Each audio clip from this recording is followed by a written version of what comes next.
And this tells us to go live. And usually I like to finish with the Broncos, but we're going to Mm-hmm. start with the Broncos. That's right. Okay, 3, 2, 1. The Denver Broncos need a quarterback, but they passed on a quarterback in the first round for a reason. That reason may be something you don't want to believe. That and more as we tie a bow on the draft recaps here on the Audible with the discussion about the AFC West. And yes, that includes a discussion about the Denver Broncos. I just replied to somebody on Twitter about this, Bloom, about the Aaron Rodgers thing is getting reported and spun in a narrative that is being established. People blame the Rodgers side for that getting out on draft night. I actually think it was the Packers to make Rodgers look bad, to put the fans on the side of the team. And now we see when Aaron Rodgers' face is shown at a Brewers game, he gets booed. Like, that narrative's already been established. Like, this mean old Aaron Rodgers is just trying to leave us in Green Bay. We're just trying to polka. Like, you got to be smarter than to buy the team narrative, right? Even on the Broncos side, like, they never, no, nothing's nothing, no. When Mark Schlereth, who doesn't break news but isn't going to make this stuff up, and no, I don't know his source, he didn't even tell Aaron Rodgers, because Aaron Rodgers texted once this came out, and Stink said it's as close can be, and the Broncos are not going to take a quarterback because they're going to get Aaron Rodgers. And Denver melts down, right? It's not even about the draft once the Rodgers thing starts. It's just about, oh my God, they can get Aaron Rodgers. And so we're all waiting, bated breath. We know the quarterback's off the list for this team, and they're going to get Aaron Rodgers. Does that include number 9 overall? No deal happened. So now people are like, Schlereth was wrong. I would just say be patient on this sort of thing, because Rodgers texted with him and said, well, who told you this? Or how did you find out? And he did not shut it down. Rodgers himself could have entered the fray and been like, not happening. He didn't say that. So did the Broncos get Aaron Rodgers? No, not Thursday night. Could they get Aaron Rodgers on June 1st or June 2nd or August 1st or September 1st? Like, yeah, there's an effort that's going to be made by the Denver Broncos.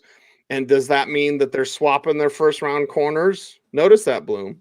Mm-hmm. Notice how Green Bay taking Eric Stokes, the Broncos taking Pat Surtain. And I really feel bad for Pat Surtain because he's a fine player. My number one cornerback in this class. And you were kind of splitting hairs between him, J.C. Horn, and, well, Caleb Farley if he didn't have the back injury. But Surtain, smart. I talked to his dad about a month ago. He knows his why. Like, he's been groomed for this, basically. Good in the community, sound tackler, has got some speed, although he's not an overly fast player on film. Watch that hip transition, clean that up, get that a little faster. But a really solid pick for the Broncos at number 9 overall. But this conversation's about Aaron Rodgers. Where does Aaron Rodgers go, and can the Broncos get it? Yeah, the Broncos have an incredible roster. They don't have a quarterback. So you look up and down this team, and on paper, they look like Pro Football Focus ranked them the number 6 roster in the league. That's not too far off. Might be a little high. You want to say 10, whatever, but they don't have a bunch of slappies. No, they've got a really good roster. They don't have a quarterback. So will they get Aaron Rodgers? Let's put a pin in that. Did a whole discussion on it last night here on the Audible Live, so everyone check that out. Now, we move on. They need an offensive tackle, right? Because Juwan James is always hurt. This is before James was hurt. They didn't get one, even though Tevin Jenkins was on the board, even though Liam Eichenberg was on the board, Dylan Radunes was on the board. The Broncos selected Javonte Williams. Now, and Philip Lindsay's tweeting about it, like, hey, Phil, get off Twitter, dude. But Javonte Williams, my favorite back in this class, hard charging, an Eddie George like stiff arm, 75 broken tackles last year. He punishes defenders. He also is a good receiver out of the backfield, good in pass protection, a 3-down player. People say, oh, well, he worked in a committee in college. Football's all about committees at running back. And by the way, with Najee Harris having over 800 touches, Javonte Williams had just over 400. So half Eddie, which means low mileage. And I look at 72 of his carries going for first downs or touchdowns. The kid's got it. And obviously the Broncos moving up to leapfrog the Dolphins. And let me just say this. There was a team in the AFC East that probably tipped off Denver. That's a Lassie bark. It wasn't anybody in the media, by the way. It was someone in the league. And then now I'm also hearing that Miami did not have interest in Javonte Williams. Like from very, very good people, I'm hearing that. So there is a discussion like, I told the Broncos that Javonte, no. Actually, I wouldn't be surprised if people were guessing that Javonte would be the pick and the Dolphins had no interest. From the people that I've heard it from, Bloom, I'll tell you off the air. So Javonte Williams, they move up for a running back by Melvin Gordon. Melvin Gordon couldn't even contain himself when he was crying to a police officer. He wasn't actually crying, but when he was pulled over for speeding or whatever and didn't get his DUI because his lawyer got him out of it, or however I was supposed to say it, allegedly or whatever. He's talking about Philip Lindsay. I'm in a competition battle, man. Well, now you're in a battle that's better than you. And Javonte Williams, I'll say this in all respect to Philip Lindsay, but he can do the things that Lindsay couldn't do, like catch and pass protect. Those were concerns with the Broncos. As great as Phil was as a runner, he had those limitations. And if you can't see that, well, you probably went to CU and we're in biology class with Philip. And anyway, so Javonte Williams is going to be very important to this offense, not only for this season. He could start day one, honestly.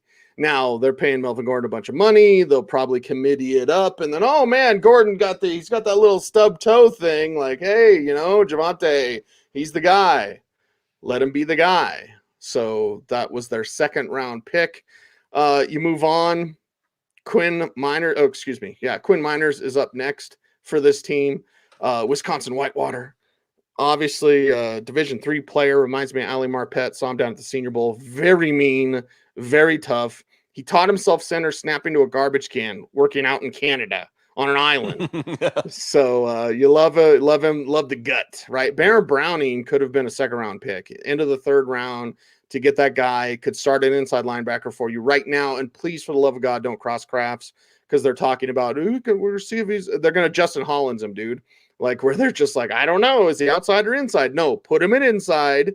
He can play along Alexander Johnson, who's mad at me, but Alexander, again, guys, stay off Twitter. Like, seriously, what in the world are you doing? Somebody's on the fan talking trash about me. You can't cover, man. Like, you can't cover. Sorry, I can't cover. I can't even play six-man football. Like, it doesn't mean I'm going on Twitter like, oh, who's talking trash about me? Just be better, dude. Seriously. Anyway, don't get me started on that. Alexander Johnson and Josie Jewell are upset because they are not good at football. Baron Browning's good at football, and he can come in and start next to Alexander, and when it's passing down, Alexander goes off the field because he can't cover. Sorry, that's the truth, and it hurts your feelings. Baron Browning's that guy. An amazing pick, and as someone in the scouting community told me, the next best thing to Micah Parsons is Baron Browning, and I believe that. Caden Stearns, safety from Texas, up next. Throws his body around, interesting pick. Jamar Johnson is the pick. Indiana ball hawking safety there. There's Seth Williams, big body, circus catches, drops a lot of passes, 15 over the last 2 years, top of my head, and also doesn't do anything after the catch, like nothing. He's that catch and fall down guy. Now, the catches are spectacular on the sidelines, back of the end zone, 1 foot down, whatever, but he doesn't do anything after the catch. He's catch and fall down guy, Seth Williams, which is interesting because they have Tyree Cleveland, who they really like. Yeah, okay. And I don't think Deshaun Hamilton makes a team. Anyway, Kerry Vincent, corner LSU in the 7th round. Jonathan Cooper, another one of my Ohio State defenders. 4 of them that I love this year. Cooper was one of them. They pick him up, send him after the passer. He's got very unrefined moves, really no moves, but he gets off the line quickly, lots of hustle. Once he learns how to stack moves, you might have something there. And Marquise Spencer, our good friend Chad Ryder from NFL.com and NFL Network, was really excited about Marquise Spencer as a developmental pass rusher there as well. So, Bloom, thank you for letting me do my mini Broncos rant. But let's talk about this team, what they did. And obviously the Aaron Rodgers thing is in on this conversation. Whether you believe it, a stink totally made it up. No, he didn't. But whether you believe it or not, and by the way, the Broncos found out about this at 2 p.m. So they had about Mountain Time. They had about 4 hours to try to figure something out. And Gutenkirst didn't answer the phone. Okay, remember, there is team spin going on here from both sides. So let's look at this and let's talk about it. Yeah, there's the Aaron Rodgers thing is just hanging over all this. Yeah. And what, 2% chance he plays for the team, or less than 5% chance, or it's a 50-50 shot he's with Denver. Denver's his preferred team. To be continued. To be continued. But I do know this. The Patrick Surtain pick shook up the first round. It went, the combination of the Horn pick at 8 and the Surtain pick at 9. Because then Dallas trades down, Philly trades up, the Giants trade down. The draft may have gone differently if Surtain was there. For the Cowboys, who knows? That's what they wanted. They wanted Surtain like bad. And and of course you would. I think he's a safer pick than Horn. He can play in any scheme, in any role, basically. You can do anything with him. So, we look at him and we look at Browning. And again, it's a challenge for Fangio and the defensive staff because these are not players that it's just obvious square peg, square hole. They can fit in a lot of different roles in this defense. And it's an exciting time. The Broncos defense now, as I mentioned a few times, hopefully you have Miller and Chubb for an entire season. You've rebuilt the secondary. You completely overhauled the cornerback position in one offseason. Well done, because we were talking about Michael Ojemudia and a company starting for this team last year. That's not going to happen this year without injuries. And Ronald Darby, I think, is underrated. Fuller, remember that? Remember they got Kyle Fuller? So, and now you have the potential. I think that Browning is going to be an upgrade from Josie Jewell. I'll be really interested to see how they use Browning Browning can be the dagger on the pass rush whenever offenses are concerned with the pinchers of Chubb and Miller. Browning can be the knockout blow. He can be the finisher. And this was a pick that I think there was a lot of interest. They could have traded because they gave up a 4th round pick to get up for Javonte Williams. They're going to try to fill that back in. Well, they actually traded back down from 76 to get 98 and 105. So they didn't need to do that. They were going to stay home. I think Urban Meyer, it's funny how Urban Meyer hasn't learned yet to say, oh, I really wanted this player. He really wanted Kadarius Toney. He really wanted Baron Browning. Let's go back and talk about Javonte Williams. I agree with Cecil, and we're kind of on an island here because everybody just wants to open and shut case. Miami was going to take Javonte Williams at 36. That's why the Broncos traded up to 35, period.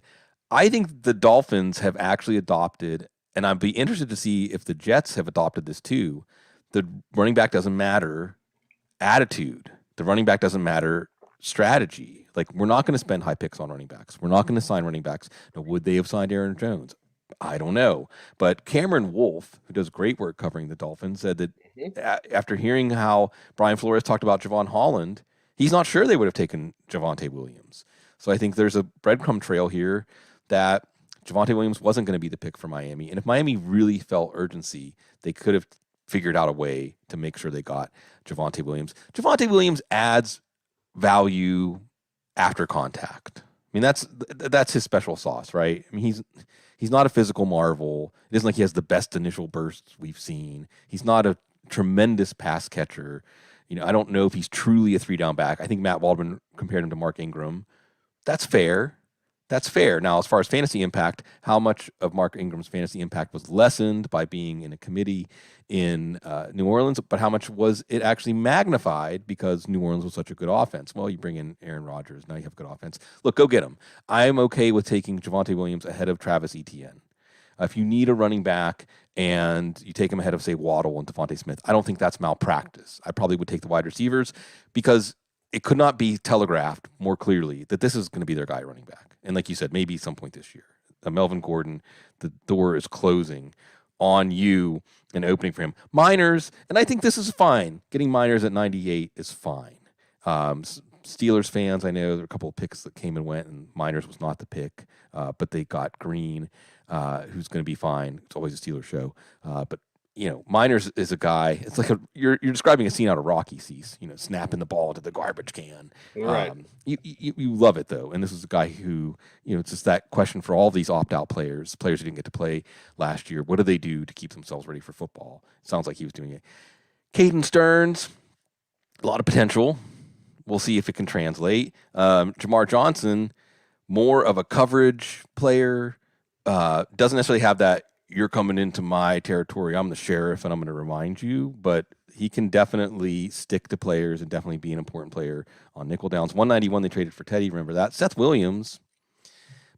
I could queue up it's Hakeem Butler all over again, right? Like I could queue up a 10 play reel for you of his long, lean frame that has some explosion to go up and get the ball. He has explosion sometimes as a runner after the catch, but what you get from him is extremely inconsistent. Extremely inconsistent. How is he going to react to being in a spot where he probably isn't going to play at least in year one, maybe not even in year two because of the depth this team has at wide receiver? We'll see. I wouldn't be surprised if he goes the route of Hakeem Butler, even though his highlight plays are magnificent. Seth Williams is one of those players where you can put the ball up where really only he can get it, and he goes up and gets it. But there has to be more to your game than that if you're going to stick in the NFL. Vincent, hey, you got an LSU player. He developmental slot corner. Cooper, like you said, brings that energy. Spencer, more of a project. I'm fine with that. 7th round pick. And we'll see. One shoe has dropped with Green Bay. We'll wait. We'll listen for that other shoe in your neck of the woods, Cease. That's right. Undrafted free agents for the Broncos who are not official yet, which makes me mad because I'm writing about them and I'm waiting for them to be official. Yeah. And so I texted with the team 2 days ago. I was like, just please send the email. And they're like, not yet. They got past the physicals. All right. The physicals. Speaking of physical, Bloom, Warren Jackson, CSU, anybody? 6'6". Big-bodied receiver, play above the rim. I'll be watching him. Be watching him out at rookie mini camp next week. Warren Jackson for the Broncos. Anybody you like there? Mm-hmm. Yeah, Warren Jackson, right? Colorado State wide receiver factory. Yeah. A lot of people had him as a draftable receiver. So if Seth Williams flames out in his first camp, Jackson could be there to swoop in and get 6 wide receiver spot. We'll see. Like you said, they like Cleveland. So interesting battle there at the end of the depth chart. Interesting battle as we continue on in the AFC West. And why is Las Vegas behind Los Angeles in doesn't make any sense. I don't like that. Because it's LA. Yeah. I'm going to go with the Raiders next. Sorry, NFL.com on their drop-down menu. I'm like, it's LAS. It's not LOS. Los Vegas? Nah, Las Vegas Raiders, baby. Speaking of Aaron Rodgers could go to 2 teams. One's Denver, one's Vegas. So I guess that's part of the conversation here too. But let's talk about who they got in the draft. Alex Leatherwood, maybe drafted a little higher. I didn't have his top 20, Bloom. Yeah. But I figured he'd be a first-round pick. I think I had him going a little bit later. Alabama, offensive tackle, first round. Trevin Morig, safety, TCU. If he snuck into the first round, I wouldn't have been surprised. He falls to 43. Malcolm Kuntz, edge from Buffalo, can get after the passer. One of the more exciting. It wasn't a great edge class, in my opinion, Bloom, but Kuntz was one of those like mid-round, upside, hair on fire type of player to get after the passer. So we'll see what he does there with the Raiders. Divine Diablo. One of my favorite players. In fact, Bloom, I'm always thinking about comic books, right? Yeah. I actually created a character named Divine Diablo, like Divine Devil, basically, just based off Divine Diablo's name. Yeah. So there you go. It's a fantastic name. Good player, safety for the Hokies in the 3rd round. 4th round, Tyree Gillespie, safety, Missouri. Why can't I say Gillespie? Nate Hobbs, corner, Illinois, 5th round. And Jimmy Morrissey, center from Pittsburgh in 7th. The Raiders. Raiders are going to Raider. And like you said, I mean, it was early. There's some talk. We always see this stuff where they come behind. Oh, we got a good intel. Leather was going to still go in the 1st round, still late in the 1st round. So not a horrible reach, but I mean, it's a low ceiling player. Alex Leatherwood can step in. Look, I will say this. This was really a straightforward draft in some ways for the Raiders because you could look at their depth chart. If you'd like to just look at the depth chart and say, where are the biggest holes? Right tackle, 1st round. Alex Leatherwood. Deep safety, Trevon Moehrig. Done and done. Okay. They moved up to get Moehrig. Leatherwood's just a limited ceiling player. He's a good run blocker. And is that the direction of this team? I mean, they did get Kenyon Drake. I don't know. You get the feeling with the Gruden Mayock Raiders that we're kind of on a treadmill, right? Mm-hmm. We're on a treadmill. It's not really going anywhere. Hopefully not one of those Peloton treadmills because you might die or something. But sorry, I guess I just lost our Peloton endorsement. Allegedly or whatever. Yeah. Well, anyway, you're on a treadmill, right? And how do you know you're on a treadmill? And look, and Leatherwood can step in and play right tackle day one. Moehrig is going to step in and play deep safety right away, day one. Why do you need a deep safety? Well, you're putting these guys out there like Jonathan Abram, a first-round pick from this regime. How do you, and like you said, they get Kuntz, a power edge player, and then they get Divine Diablo, best name in the draft, best name in maybe in any draft in existence. Yeah, right. And I think that his parents understood exactly what they were doing when they named him Divine Diablo, by the way. But tell me if you've heard this one before. There's a safety linebacker tweener. We're going to take him in the third round, and we're going to convert him to weak side linebacker and unleash him. Well, that was Tanner Muse. So no, we're doing this again. I'm not saying Diablo's not going to hit, but last year we're Lynn Bowden. We're going to turn him into a weapon. We're going to cut him before training camp's over. Now we're going to sign Kenyon Drake, turn him into a weapon. We're just on this treadmill. Like they have this plan, but the plan never comes to fruition. So Diablo's going to, I think, be weak side linebacker for them. Gillespie, and they traded up for Gillespie. Again, this is a guy who comes downhill and blows guys up. Is he somebody you want playing side to side or backwards? Remember, was it Calvin Pryor? Was that the guy that they just took in the first round? Mm-hmm. There's just certain safeties that they can play downhill, but if you ask them to change direction or move back, they're checkmated. You can't have too many of these guys. Moehrig's going to be mopping up, I think, behind a lot of these guys. They keep up their 5th round pick for Zay Jones, by the way. I always like to look back at the trade, Cease, when there's a pick missing. What happened to that pick? That pick turned into Zay Jones. They get Hobbs. Hobbs is who they get for Gabe Jackson, by the way. I think it's Kuntz who they got for Ronnie Hudson. So blowing up the offensive line, and I get it. You're playing games with the cap, and Jackson and Hudson were both paid pretty well, but you've replaced them with Malcolm Kuntz and now with Hobbs. And look, Nate Hobbs, okay, he's NFL athletic. But see, when you read a cornerback's profile and they say a great run support corner, it's like he's a defensive lineman who's good against the run. Well, what's that really? He's got great personality. Yeah, I mean, it's just not hard to find. Jimmy Morrissey, interesting guy. It's funny how there's always a lot of Pitt players. Pitt doesn't get a lot of wins, but they get a lot of players drafted.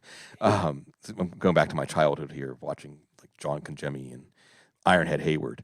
Anyway, a smart center, a coach's favorite, but a guy on the field that may not be able to hang NFL-wise. That's why he was around at the end of the draft. You know why the Raiders are on a treadmill? Why? Because they're split in that whole office. Like, Mayock is the public guy. He's our GM. Gruden and Dave Rosano call the shots. Right.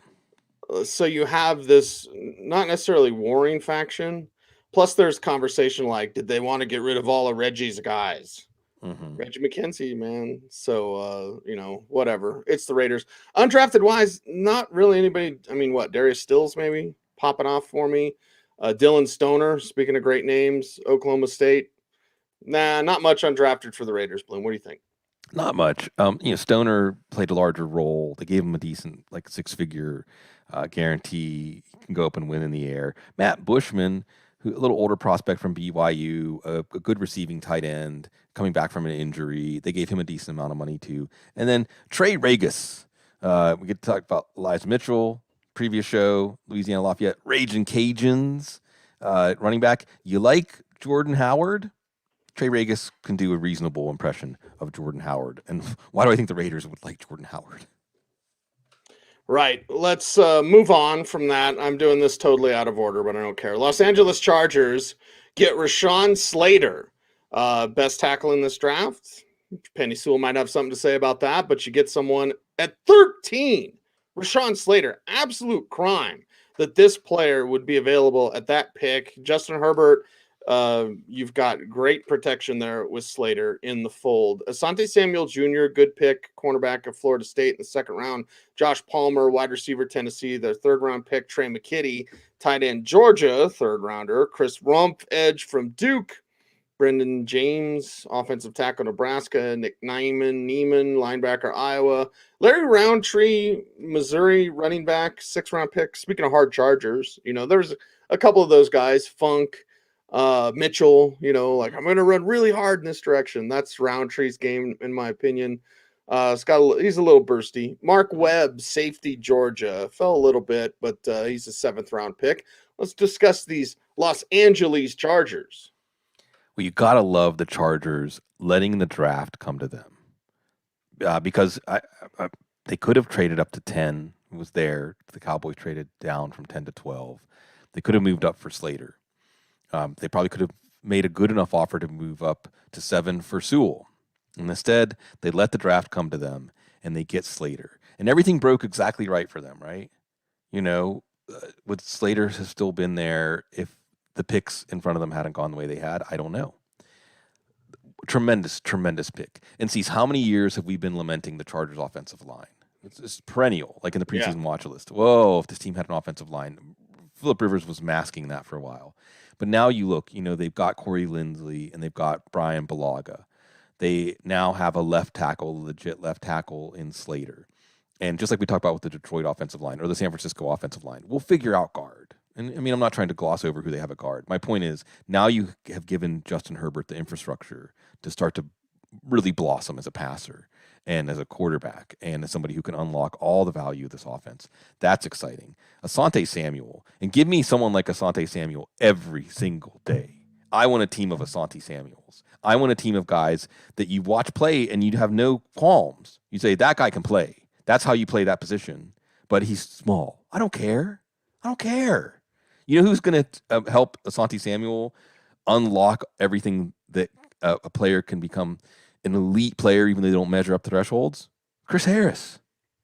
Chris Harris is there. Chris Harris says, here's the roadmap. Here's the roadmap of how when they say you're too small, even though you can play, how you show them, no. Don't worry about how big I am. Size of the fight in the dog, not the dog in the fight. You love this Asante Samuel pick. Love it. Josh Palmer's interesting. Josh Palmer is a guy who performed very well. Eric Galco pointed this out. You got all these guys in the SEC like Horn and Surtain, Tyson Campbell, Eric Stokes, and so on. He performed well against some of the best corners in this draft. It reminds me of Tim Patrick. Tim Patrick did well against like a Dory Jackson. Dory Jackson went the first round. Patrick didn't get drafted, parts because of medical stuff. So Josh Palmer is a guy with an arrow pointing up, and he's a downfield, long receiver who can win at the catch point. That sounds like Justin Herbert's kind of guy. And I know they got some out of Jalen Guyton last year, and they got some out of Tyron Johnson. What I'm looking at this one here, Cecil, is Mike Williams is going to be a free agent next year. And Josh Palmer, if he develops, steps right into that role.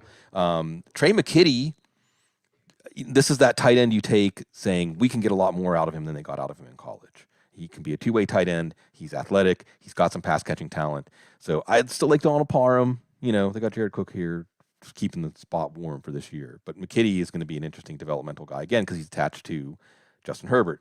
You got Rumpf, who's more of a specialist, a rush specialist, which is fine. In the fourth round, if you got a guy that's going to just contribute on passing downs and come in as a rush specialist, you remember they're replacing Melvin Ingram, or maybe not. Who knows where Melvin Ingram's going to end up? They still have Uchenna Nwosu there, but you reload there. James is a fine pick in Nebraska offensive lineman. See, remember when we all wanted Nebraska? Dean Steinkooler, Right. Hey, I think that James was a fine pick for them, and at the very least will be good depth for them. Nick Neiman, Iowa linebackers, again, we'll see. They've got some questions, some turnover coming there at linebacker. Larry Roundtree, like you said, Cease, hard charging. And if Roundtree can just be adequate in the passing down skills, blocking, and catching the ball out of the backfield, I could see him overtaking Josh Kelly. I could see, Justin Jackson can't stay healthy. I could see when the dust settles that it's a Eckler Roundtree backfield. He can be that kind of player for them. So I think as far as looking at their backfield depth chart and what they are looking for, Roundtree might fit that. Webb's interesting because he is a player that has made a conversion to safety from wide receiver, played at Georgia. So again, I look at these 7th round picks. I want to see ceiling. I think when you see a player's converting and new to position, he's definitely physical enough. What's the one thing that you would want if you're converting someone from wide receiver to safety? Does he have that? Does he like the clash? Yeah, he likes the clash. So let's see what they can make out of him. He likes London Calling. Oh, different clash. Yeah.